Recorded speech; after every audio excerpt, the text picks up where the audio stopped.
ரொம்ப ஃபாஸ்டா, பரபரப்பா, ஒரு மாரி கன்டினியூஸா ஒரு ரொட்டீன் லைஃப்ல இருக்கவங்களோ, இல்ல பிசினஸ்ல இருக்கவங்களோ, யாருக்கா இருந்தாலும், நல்ல ஒரு மாரி ஒரு ஃப்ளோல போயிட்டு இருக்கும்போது, திடீர்னு ஒரு எம்ப்டினஸ் வரும். அதாவது என்ன செய்றோம்? நம்ம செய்றது கரெக்ட் தானா?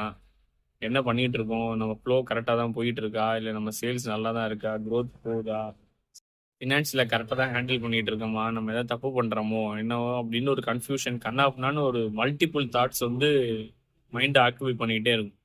அது ஏதாவது தூங்கி எந்திரிச்ச உடனேயோ, இல்ல ஏதாவது ஒரு டக்குன்னு ஏதாவது ஒரு வேலை பார்த்துட்டு முடிச்சு, அதுக்கப்புறம் திடீர்னு ஒரு எம்ப்டினஸ் கிரியேட் ஆகும்போது, இந்த மாரி ஒரு பதட்டமோ, ஏதோ ஒரு பயமோ வரும்.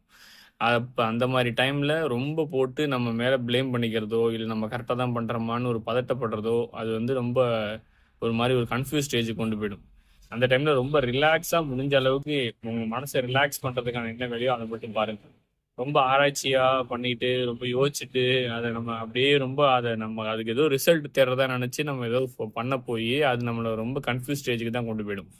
ஸோ ரொம்ப அந்த தாட்ஸோட ரொம்ப கேர்ஃபுல்லா ஹேண்டில் பண்ணா மட்டும் தான், நம்ம அத வந்து கரெக்ட்டான டிசிஷனுக்குள்ள போ முடியும். ஸோ இந்த மாரி கன்ஃப்யூஸ் ஸ்டேஜ் போம்போது, முடிஞ்ச அளவுக்கு உங்கள ரிலாக்ஸ் பண்ணிக்கிறதுக்கு, இல்ல தூங்குறதோ, இல்ல நல்ல பாட்டு கேட்கிறதோ, இல்ல இந்த ரிலாக்ஸ் பண்றதோ, இல்ல யாராவது ரொம்ப க்ளோஸா உள்ளவங்கள்ட்ட ஏதாவது உங்க வெல் விஷர்ட்ட யார்ட்டயாவது பேசுறதோ, அத வழக்கமா வச்சுக்கங்க. நீங்களா ஏதாவது சொல்யூஷன் கொண்டு வரேன், நம்ம ஏன் இவ்வளவு திடீர்னு ஏன் இவ்வளவு டென்ஸ்ட் ஆகுறோம் அப்படிங்கிறதுக்கு ஆன்ஸர கண்டுபிடிக்கிறேன்ட்டு போய் ரொம்ப கன்ஃப்யூஸா யோசிச்சீங்க அப்படின்னா, நீங்க பண்ணிட்டு இருக்க எல்லாமே தப்பு மாரியே தெரியும். ஸோ அந்த தப்ப பண்ணாதீங்க. இன்னொரு யூஸ்ஃபுல்லான இன்ஃபர்மேஷனோட நெக்ஸ்ட் வீடியோல பார்க்கலாம். Thank you.